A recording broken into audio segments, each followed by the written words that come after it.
பகலா மாற்ற முடியும். நம் ஆண்டவர் இயேசு கிறிஸ்துவின் நாமம் மகிமைப்படுவதாக. கர்த்தருக்குள் பிரியமானவர்களே, ஒரு புதிய இடத்திற்குள் நீங்கள் பிரவேசித்திருக்கிறீர்கள் என்ற ஒரு எண்ணத்தினால் நிரப்பப்பட்டிருக்கிறீர்கள். பழைய இடத்திலிருந்து ஒரு புதிய இடத்திற்குள் வந்திருக்கிறோம். 2024 இடத்திலிருந்து 2025 இடத்திற்குள் வந்துவிட்டோம் என்ற ஒரு எண்ணத்தில் நீங்கள் இருக்கலாம். நல்லது என்று வைத்துக் கொள்வோம். நாட்களை விசேஷித்துக் கொள்கிறவன் கர்த்தருக்கு விசேஷித்துக் கொள்கிறான், நாட்களை விசேஷித்துக் கொள்ளாதவனும் கர்த்தருக்கு விசேஷித்துக் கொள்ளாதிருக்கிறான் என்றெல்லாம் நாம் வேதத்திலே வாசித்து அறிந்திருக்கிறோம். இல்லை, விசேஷித்துக் கொள்வதுதான் நல்லது. விசேஷித்துக் கொள்ளாமல் இருக்கிறதை காட்டிலும் விசேஷித்துக் கொள்வது நல்லது. ஆயினும் நம்முடைய ஆண்டவராகிய தெய்வம் நமக்கு தந்திருக்கிற வேத புத்தகத்தில் என்ன இருக்கிறதோ அந்த வேத அறிவு உடையவர்களாக நாம் இருக்க வேண்டும். என் ஜனங்கள் அறிவில்லாமையினால் சங்காரமாகிறார்கள் என்று வேதத்தில் வசனத்தை நாம் வாசித்திருக்கிறோம். சத்தியத்தையும் அறிவீர்கள், சத்தியம்தான் உங்களை விடுதலையாக்கும் என்றும் நாம் வேதத்தில் வாசித்திருக்கிறோம். ஆண்டவருடைய எழுத்துகளில் சிறு எழுத்தாயிலும் உறுப்பாயிலும் ஒழிந்து போகாது, எல்லாம் நிறைவேறும் என்றெல்லாம் நமக்கு தெரியும். அப்படி இருக்கிற பொழுது நம்முடைய ஆண்டவராகிய தெய்வம் நமக்கு எழுதி கொடுத்திருக்கிற இந்த வேத புத்தகம் நமக்கு மிகவும் முக்கியமானது. புதிய வருஷத்திற்குள் புதிய வாக்கு தத்தங்களை எல்லாம் உங்களுக்கு தந்திருப்பார்கள், புதிய வருட செய்திகளை எல்லாம் உங்களுக்கு தந்திருப்பார்கள். இவையெல்லாம் நீங்கள் கேட்டிருக்கிறீர்கள். இப்பொழுதும் இந்த புதிய வருடத்தில் ஒரு நல்ல ஒரு வாக்குத்தத்த செய்தி என்று வைத்துக் கொள்வோம். ஒரு நல்ல ஒரு செய்தியை நாம் கேட்க இருக்கிறோம். எங்கே நாம் வாசிக்க கேட்போம். 2 கொரிந்தியருடைய புத்தகம் 4வது அதிகாரம் 6வது வசனம். இருளிலிருந்து வெளிச்சத்தை பிரகாசிக்க சொன்ன தேவன், இருளிலிருந்து வெளிச்சத்தை பிரகாசிக்க சொன்ன தெய்வம் இயேசு கிறிஸ்துவின் முகத்தில் உள்ள தமது மகிமையின் அறிவாகிய ஒளியை தோன்ற பண்ணும் பொருட்டாக எங்கள் இருதயங்களிலே பிரகாசித்தார். பவுலார் இந்த வார்த்தையை சொல்லுகிறார். இருளிலிருந்து வெளிச்சத்தை பிரகாசிக்க சொன்ன தேவன். நாம் யோசிப்போமே, வெளிச்சம் எங்கிருந்து வருகிறது? இருளில் இருந்து வெளிச்சத்தை பிரகாசிக்க சொன்ன தேவன். இதை புரிந்து கொள்வதற்காக இன்னும் வேதத்தில் உள்ள வசனங்களை வாசிக்கலாம். ஆதியாகமத்தின் புஸ்தகம் 1ஆம் அதிகாரம் 1லிருந்து 5 வசனங்கள் வரையிலும் வாசிக்க கேட்கலாம். ஆதியிலே தேவன் வானத்தையும் பூமியையும் சிருஷ்டித்தார். பூமியானது ஒழுங்கின்மையும் வெறுமையுமாய் இருந்தது. ஆழத்தின் மேல் இருள் இருந்தது. தேவ ஆவியானவர் ஜலத்தின் மேல் அசைவாடி கொண்டிருந்தார். தேவ ஆவியானவர் அந்த இருளில் அல்ல, அந்த இருளுக்கு மேல இருக்கிற ஜலத்தின் மேல் வெளிச்சத்தில் அசைவாடி கொண்டிருந்தார் என்று சொல்லலாம். தேவன் வெளிச்சம் உண்டாக கடவது என்றார். அப்பொழுது தேவன் வெளிச்சம் உண்டாக கடவது என்று சொன்னால் வெளிச்சம் உண்டாயிற்று. வெளிச்சம் நல்லது என்று தேவன் கண்டார். வெளிச்சத்தையும் இருளையும் தேவன் வெவ்வேறாக பிரித்தார். தேவன் வெளிச்சத்துக்கு பகல் என்று பெயரிட்டார். இருளுக்கு இரவு என்று பெயரிட்டார். சாயங்காலமும் விடியற்காலமுமாகி முதலாம் நாள் ஆயிற்று. இப்படி நாம் வாசிக்கிறோம். முதல்ல நம்ம என்ன வாசிச்சோம்? பவுலார் சொன்ன வசனம், இருளில் இருந்து வெளிச்சத்தை பிரகாசிக்க சொன்ன தேவன். இங்கே ஆதியாகமத்தில் சிருஷ்டிப்பின் காரியத்தை நாம் படிக்கும் பொழுதும் அங்கே இருள் இருந்தது. முதல்ல இருந்தது இருள் தான் இருந்தது. முதல்ல வெளிச்சம் இல்ல, இருள் தான் இருந்தது. இருளில் இருந்து வெளிச்சத்தை பிரகாசிக்க சொன்ன தேவன் என்று பவுலார் அங்கு சொல்லுகிறது போல இங்கும் சொல்லப்பட்டிருக்கிறதை நாம் வாசிக்கிறோம்.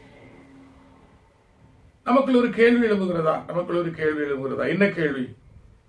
இருளில் இருந்தா வெளிச்சத்தை பிரகாசிக்க சொன்னார் தேவன், இருளில் இருந்தா வெளிச்சத்தை உண்டாக்கினார். இதெல்லாம் யோசிக்க தோன்றுகிறதா? என்ன தோன்றுகிறதா? பிரியமான, இருள் என்று சொன்னால் என்ன? இருள் என்று சொன்னால் ஒன்றுமே தெரியாத, கண்கள் இருந்தும் கூட குருடன் என்று சொல்லக்கூடிய அளவுக்கு அதிகமாக ஒன்றுமே தெரியாத ஒரு நிலை. நம்முடைய வாழ்க்கையில் எதையுமே தெரிந்து கொள்ள முடியாத ஒரு சூழ்நிலை. விளங்கிக் கொள்வதற்காக சொல்லுகிறேன். நாம் ஒரு அறையில் இருக்கிறோம், ஒரு ரூமுக்குள்ள இருக்கிறோம். அந்த ரூமுக்குள்ள கொஞ்சம் கூட வெளிச்சம் இல்லாத ஒரு இருட்டு. நம்மளை கொண்டு அங்கே கொண்டு வச்சுட்டாங்க. இந்த ஒரு விளக்கு சுடரும் ஒரு வெளிச்சமும் இல்லாத இந்த இருளான அறையில நம்மை சுற்றி நல்ல பலவிதமான ஆசீர்வாதமான பொருட்கள் நமக்கே இருக்கிறது என்று வைத்துக் கொள்வோம். ஆனால் சுற்றிலும் இருளாக இருக்கிறதே, என்ன பொருள் எங்கே இருக்கிறது என்று ஒன்றுமே தெரியவில்லை என்று சொன்னால், அங்கே இருக்கக்கூடிய எந்த பொருளையும் நாம் பார்க்க முடியவில்லை என்று சொன்னால், அது நமக்குத்தான் என்று வைத்துக் கொள்வோம். அந்த பொருட்கள் எல்லாம் நமக்குத்தான் என்று வைத்துக் கொள்வோம். அவளை பார்க்க முடியாததால் நம்முடைய உள்ளத்தில் எந்த ஒரு சந்தோஷமும் நமக்கு வரவே வராது. ஃபுல்லா இருட்டா இருக்குது. ஆனா கொஞ்சம் வெளிச்சம் வந்துருச்சுன்னா அந்த பொருட்கள் எல்லாம் பார்க்கும் பொழுது, அந்த பொருட்கள் அங்கே இருக்கக்கூடிய ஆசீர்வாதங்கள் எல்லாம் நமக்குத்தான் என்று சொல்லும் பொழுது நமக்கு ஒரு ஆசீர்வாதம், நமக்கு ஒரு அந்த ஆசீர்வாதத்தின் மூலமாக ஒரு மன மகிழ்ச்சி, மிகுந்த சந்தோஷம் உண்டாகும் பிரியமானவர்களே. அதே சமயம் அதற்கு எதிர்மறையாக ஒன்று சொல்ல விரும்புகிறேன். அந்த அறைக்குள் எத்தனை விதமான ஆபத்தான காரியங்கள் இருக்கிறது. அந்த இருட்டான சூழ்நிலையில அந்த ஆபத்தான அந்த இடத்தை போய் நம்ம தொட்டோம்னா நமக்கு உயிருக்கு ஆபத்து இருக்கிறது. வெளிச்சம் இருக்குமானால் அதையெல்லாம் தொடாதபடி அதிலிருந்து விலகி நாம் வெளியே வந்து விடலாம். ஆனால் அந்த இருளுக்குள் ஆபத்தான காரியங்கள் எங்கெல்லாம் இருக்கிறது என்று நமக்கு தெரியவே இல்லை. இப்படிப்பட்ட ஒரு சூழ்நிலையில் ஒரு வெளிச்சம் உண்டாகிறது. வெளிச்சம் உண்டாகும் பொழுது அங்க சுற்றி இருக்கிறவங்களை நாம் பார்க்கிறோம். அந்த ஆபத்தை எல்லாம் பார்த்து நம்முடைய மனம் திகிலடைகிறது. மகிழ்ச்சிக்கு எதிர்மறையாக பெரிய வேதனை உண்டாகிறது. அவையெல்லாம் ஒன்றும் நம்மை பட்டுவிடாதபடி, நாமும் தொட்டு விடாதபடி அந்த இடத்தை கடந்து போக ஒரு வெளிச்சம் நமக்கு உண்டாயிற்று என்று சொன்னால், அந்த வெளிச்சத்தில் நாம் என்ன செய்யலாம், அந்த பகுதியெல்லாம் கண்டு நாம் விலகி போய்விடலாம். இப்படித்தான் பிரியமானவர்களே, நம்முடைய வாழ்க்கையில் இருள் இருக்குமானால் நம்மை சுற்றி என்ன இருக்கிறது, என்ன நடந்து கொண்டிருக்கிறது, என்ன நடக்கப் போகிறது என்று அறியாமலேயே நாம் இருப்போமானால் வெளிச்சம் எவ்வளவு அவசியம் என்று யோசித்து பாருங்கள். அந்த வெளிச்சம் நமக்கு வந்தால்தான் நாம் வெளிச்சத்தின் பிள்ளைகளாய், ஆசீர்வாதமானால் அதை அனுபவிக்கலாம், துன்பமானால் அதிலிருந்து தப்பலாம். அப்படியானால் இருளில் இருந்து தேவன் நமக்கு வெளிச்சத்தை பிரகாசிக்கும்படியாக செய்கிறார். எதற்காக பிரியமானவர்களே? இந்த வெளிச்சத்தை எதற்காக பிரகாசிக்க செய்கிறார்? சொல்லாமலே விளங்கிக் கொள்கிறோம் அல்லவா? அப்படியானால் நம்முடைய தெய்வம் இருளில் இருந்து நமக்காகவே வெளிச்சத்தை பிரகாசிக்க செய்கிறார்.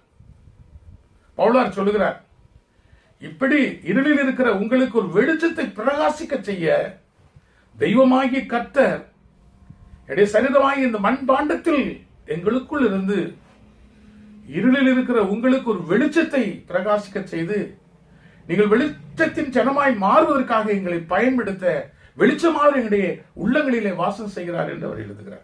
எத்தனை அருமை பிரியமானவர்களே! கடந்த வருடம் வெளிச்சம் உள்ளதாக இருந்ததா, இருளாக இருந்ததா?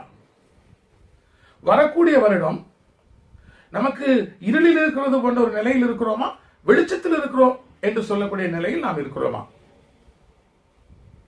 சிந்தனை செய்து பாருங்கள்.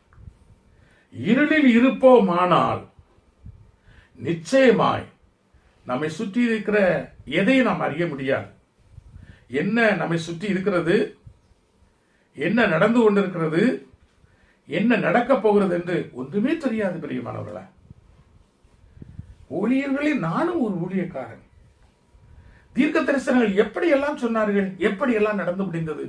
அந்த துணிகரக்காரர்கள் நாம் சொன்ன தீர்க்க தரிசனம் அபத்தமாய் போயிட்டே என்று சொல்லி வெட்கப்படுகிறார்களா, துக்கப்படுகிறார்களா, வேதனை அடைந்து இனிமேல் நான் தீர்க்க தரிசனம் சொல்லுகிறது என்று, நான் தீர்க்க தரிசி இல்லை என்று அவர்கள் ஒத்துக்கொண்டு அதை நிறுத்தி விடுகிறார்களா? மறுபடியும் மறுபடியும் பழையபடியும் தீர்க்க தரிசனங்களை சொல்லுகிறார்கள். நம்புகிறவர்கள் நம்பி மோசம் போய் கொண்டிருக்கிற ஒரு சூழ்நிலை நாம் மோசம் போகக்கூடாது பிரியமானவர்களே. வேதத்தின் வழியாக நம்மை சுற்றி என்ன இருக்கிறது, என்ன நடந்து கொண்டிருக்கிறது, என்ன நடக்கப் போகிறது என்பதை அறிந்து கொள்ள கர்த்தர் அத்தனை நமக்கு எழுதி கொடுத்திருக்கிறார்.